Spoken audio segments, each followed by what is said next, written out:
Hey guys, what's up? Good morning. Welcome to another recap. This is game 2 of the World Chess Championship. I'm Grandmaster Mon Hamilton, and I will be bringing you a quick recap of the action that we saw here in the first game that the world champion had the white pieces in. The big discussion was what move is he going to play, and historically, in his match against Sergei Karyakin, Fabiano Caruana, he has always started with the move 1d4. We actually saw the FIDE president start the game ceremonially with 1e4, which was then removed back to the e2 square, and Magnus did indeed start with 1d4. So we get to see what Jan was going to go for in the opening. As we see the first moves, knight f6, c4, and e6.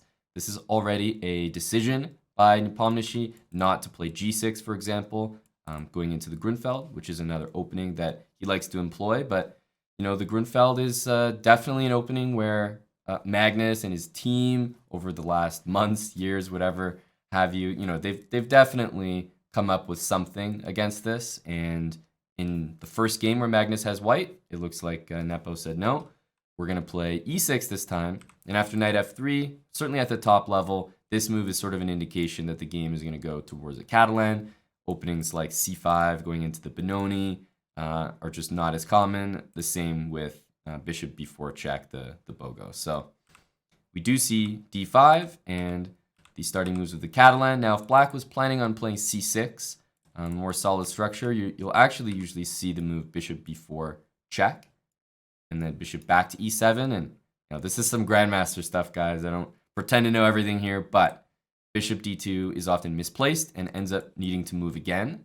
If the bishop was on c1, white could actually leave that bishop there for a long period of time, delay the development, and focus on other pieces. But by coaxing that bishop to the d2 square, black says, hey, you're going to have to move that sometime soon because it's in the way of where your other pieces might want to go. But because he didn't do that, he just went bishop e7, and then castles. Castles usually means that the plan is d takes c4.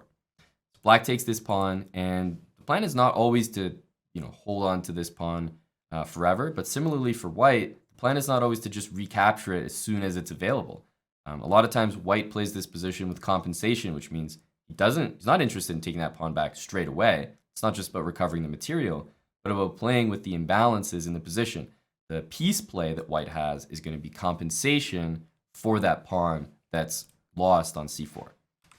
So queen c2 and b5 was played, knight e5. Now, b5 to most of you guys is going to look crazy. Like, how could you play a move like b5, opening up the bishop to the rook there on the long diagonal? But move b5 not only defends the pawn, but against the move knight e5, we have the text move as well, which is coming up here, c6. But there's also the idea of just knight d5. So I think in principle, for you guys to understand why a move like this is okay for black, something like this illustrates it nicely. It blocks off that bishop. And then if white wants to kick the knight out, the only way is e4. And although there's other nice moves for black here, let's just say the knight goes straight back. And you see the idea in action.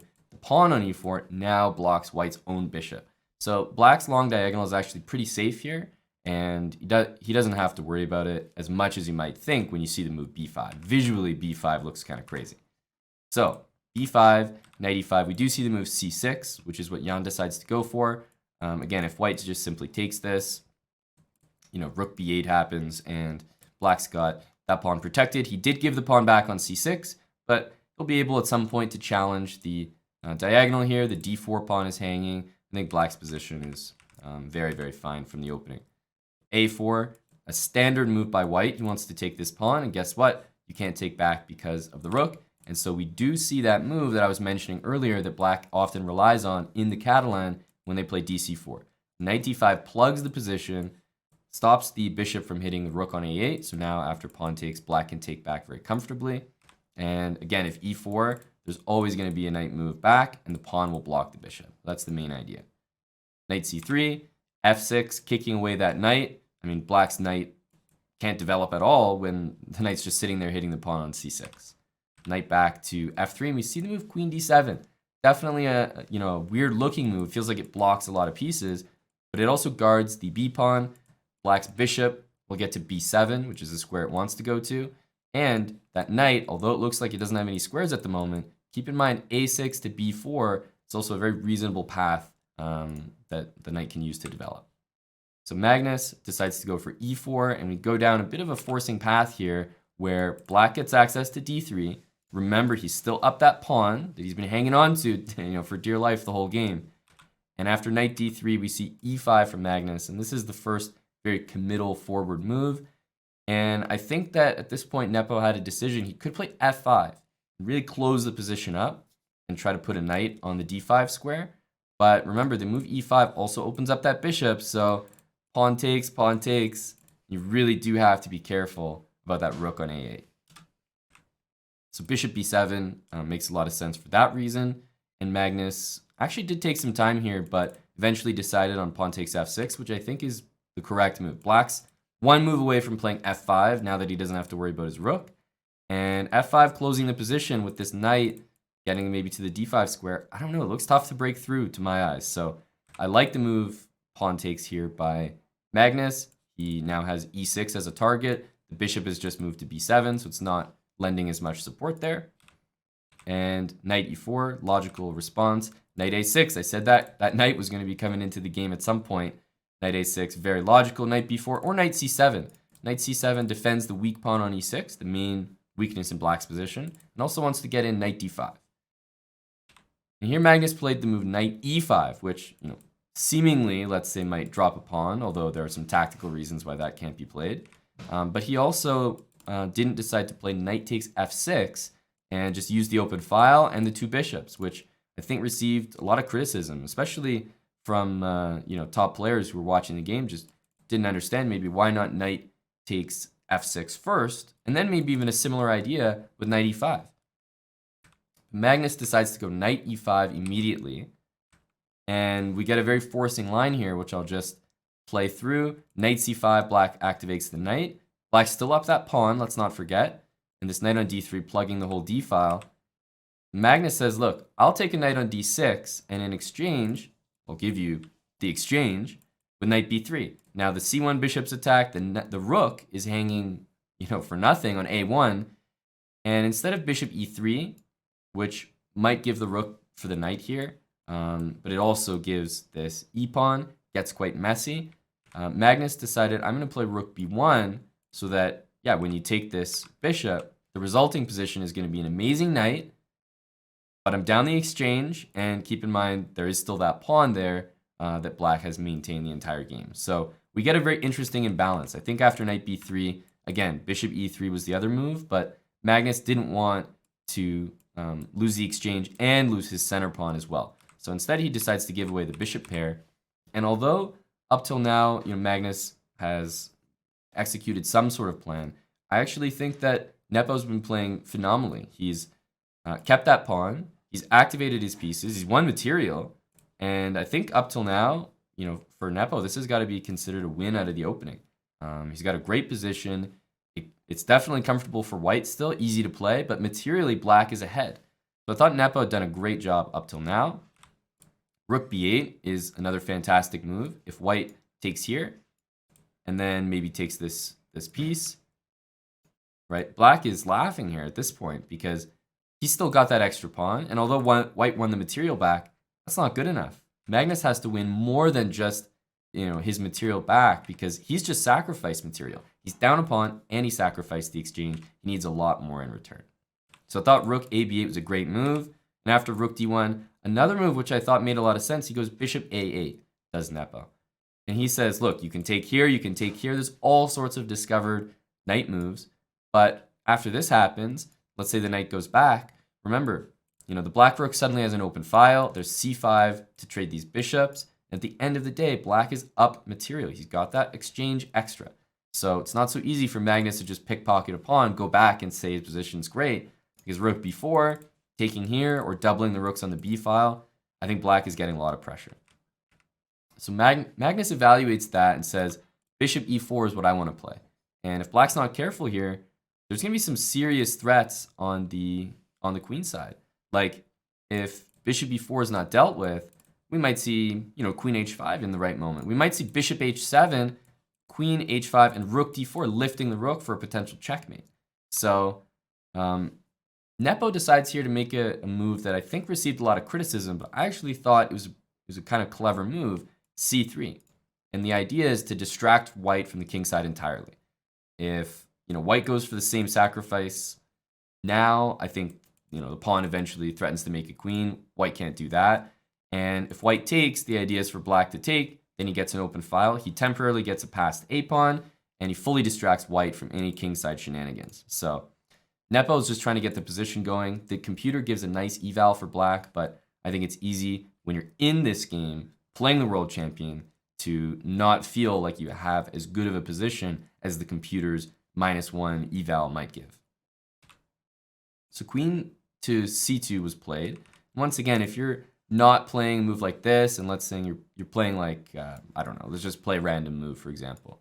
Something like this, you already have to be potentially concerned about something like this. g6, there's going to be a sack from white. If queen g7, you're taking here and bringing the rook to d4. So this is what I mean why I think this move is quite clever by Nepo, because there was a lot of poison in the position around black's king. It's easy to underestimate that.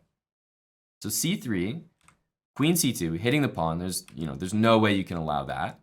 And now this is what I mean. If white goes for the same kind of thing, it's not going to work out just as well, because remember, there's this pawn that's lunging down the board a couple squares from making a queen. And of course, after this, black's not even forced to take back at the moment. So he decides to go pawn takes. Nepo opens up his rook. And here I think Magnus has achieved a lot after the rook gets to a1, c5, offering multiple trades. The most important trade to decline if you're Magnus here is the queen trade, because that's going to help black liquidate the position. And he's still got an outside pass pawn, plus he's got the rook for the knight from so many moves ago. So at this point, Magnus cannot trade queens, and I think both sides are relatively happy here. Magnus has neutralized whatever computer advantage Nepo seemed to have, and Nepo, on the other hand, has traded off the bishop. He's not getting mated on the king side anymore, so I think both sides are actually relatively happy. King h8 was played, and I thought there's a few fun lines here. One of them that I was looking at was something like knight f6 and queen c6, and I was just checking out rook takes a7 and something like this, and white might play queen here thinking, oh, I have checkmate coming in unstoppable fashion, but actually it's black who gets there one move ahead of time with queen h1, and there's going to be queen d1 and leading to checkmate. So there were some interesting lines with knight f6, but ultimately knight d6 is the best, blocking the d file, not allowing any penetration. And I'll skip ahead a few moves here because the players are sort of getting towards time control, playing pretty quickly, and Magnus is just improving his king out of the way of checks. He's making sure that pawn's protected. This pawn can't move anywhere. I think the game is very balanced here, close to equal, but if anyone's playing on for an advantage, still I think it's Magnus. And queen to g4 was played, hitting the pawn, and here I think a very practical decision was made by Jan Nepomniachtchi. He sacks the rook for the knight. And after this, I think that Jan just played fantastically, showed a lot of good practical understanding that when the position is complicated, sometimes it's okay to sacrifice, maybe give some advantage to your opponent, but not enough that it's decisive or that they're able to convert it into a win. c5, and here's another example of what a good practical player Jan is. Instead of queen c6 maintaining these two pawns, he says queen takes c5. Sure, take my pawn with check. Take my other pawn. But after rook f8, there's no check with white's rook. This pawn is attacked twice, right? And so f4 pretty much has to be played. But Jan gets the most important trade of all, the queen trade. And this is just about knowing your patterns and knowing your endgames. This is a 3 against 2 rook endgame. White has the extra pawn, but black is drawing effortlessly. And you'll see just how effortless this draw is. I could spend a lot of time talking about the intricacies of this endgame, but at the end of the day, this one is a draw, and I invite you to check it out for yourself. But after we get here, Jan basically draws this game easily, and Magnus is well aware that this position is a draw. His king's cut off. Any pawn trades of any kind are good for black. It's just going to liquidate eventually to 1 extra pawn for white, which we should all know how to draw with the Philidor position. And this is one last try from Magnus with the move g4, because he understands that after the move rook h1, pawn takes, the only way white can even try to win is by keeping these pawns together with a move like this, but it's just not going to work in a world championship match against a guy the caliber of Jan Nepomniachtchi, and very quickly he goes rook to a1, and he will be checking laterally here on the ranks, and the pawn actually serves an important role guarding g4, so the king can't hide. So after rook h6, we see the pawn being attacked, and then a check, and where can this king hide? It's too difficult. This pawn needs protection. The king also needs shelter, and you can't have both. So I thought that was a very interesting game, start to finish. The computer gave Nepo an advantage in the middle game, and then it looked like Magnus did a great job coming back, but it never got out of hand for Nepo.